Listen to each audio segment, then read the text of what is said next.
下短片介紹學生資助計劃綜合申請同佢所涵蓋嘅學生資助計劃。學生資助計劃綜合申請表格係一份以家庭為單位嘅申請表格。有經濟需要嘅家庭，只要填妥一份表格，就可以為同一家庭內嘅子女向在職家庭及學生資助事務處、即職學處轄下嘅學生資助處、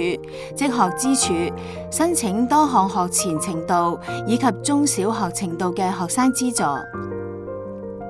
大家知唔知道各項資助計劃提供乜嘢資助？申請資格同程序又係點樣？以下將為大家逐一介紹。為方便大家，呢套短片分為幾個章節，除咗順章節次序觀看短片外，你亦可以選取個別章節，直接跳到嗰度去睇。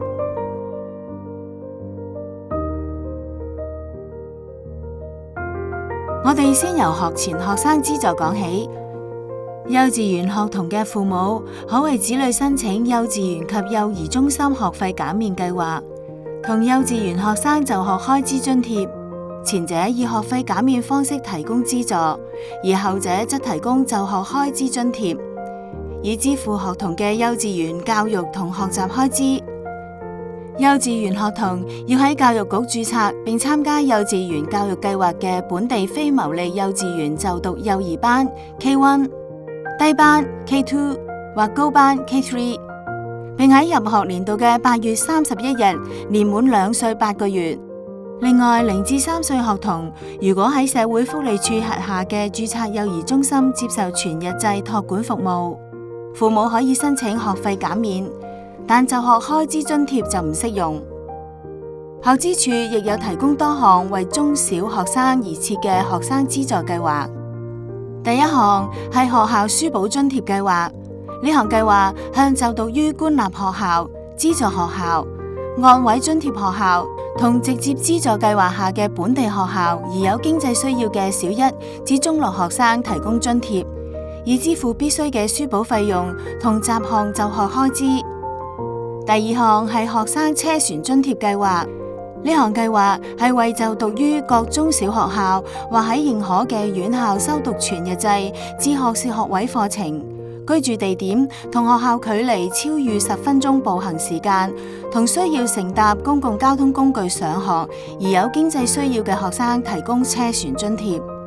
第三項係上網費津貼計劃，計劃目的係為有子女接受全日制中小學程度教育或修讀全日制毅進文憑課程或職業訓練局全日制相關課程而有經濟需要嘅家庭提供津貼，以支付子女家居上網學習費用，例如由固定或流動電信服務營辦商提供嘅寬頻上網服務或流動數據卡嘅費用。津貼發放以家庭為單位，合資格嘅家庭不論有幾多名子女，將獲發以家庭為單位嘅定額現金津貼。另外，就讀毅進文憑課程嘅全日制或兼讀制學員，以及年滿17歲修讀由教育局委託喺指定中心開辦並有質素保證嘅夜間中學課程嘅學員，有需要嘅家庭可為佢哋申請學費發還。學員如符合資格，喺學年結束後可獲發還30%、50%或100%嘅已繳付學費。毅進文憑學員要獲得院校確認佢哋成功修畢科目，而指定夜間成人教育課程嘅學員就要得到認可辦學機構確認佢哋喺有關學期符合指定出席率或其他有關要求。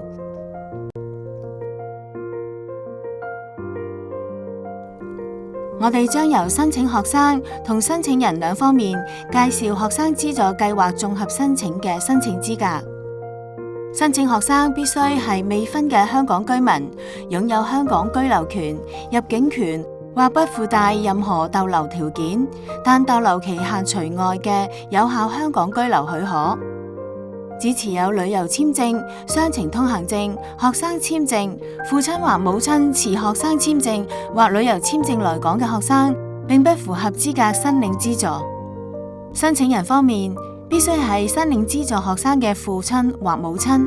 或根據香港法例第13章未成年人監護條例下認可嘅監護人。一般嚟講，正領取綜合社會保障援助即綜援嘅家庭，應直接向社會福利署申請其子女同就學有關嘅津貼，而無需向學資處申請。另一方面，就毅進文憑學費發還同指定夜間成人教育課程資助計劃嘅學費發還嚟講，綜援家庭申請人可向學資處遞交學費發還申請。申請家庭需通過入息審查，學資處採用調整後家庭收入機制進行入息審查，以評定申請人嘅資助資格同幅度。調整後家庭收入機制嘅計算方法為家庭全年總收入除以家庭成員人數加1。家庭全年總收入包括申請人同其配偶嘅全年收入，同申請人家庭同住嘅未婚子女嘅全年收入30%，以及親友給予嘅津助。家庭成員通常指申請人、申請人嘅配偶同申請人家庭同住嘅未婚子女，以及由申請人及或其配偶供養嘅父母。2至3人嘅單親家庭，公式中除數嘅加1將會增加至加2。而0至3歲全日制幼兒中心學童嘅家庭，喺申請學費減免時，除咗必須通過入息審查外，亦需通過社會需要審查。申請人只要滿足有關社會需要準則嘅其中一項或以上，就代表通過社會需要審查。有關準則包括父母雙方在職及達到一定工時，申請學生嘅父母為長期病患者，申請學生嚟自單親或大家庭，申請學生需要全日照顧，以及社工推薦嘅特別個案等。詳情可以喺職學處網頁上嘅社會需要審查表格入邊睇到。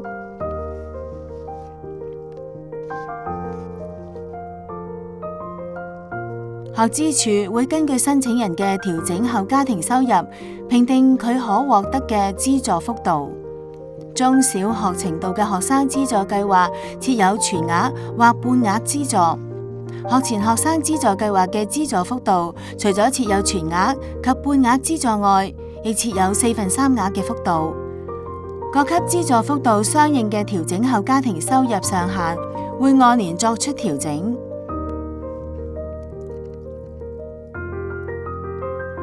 申請人需逐年為子女以電子或紙本方式申請資助，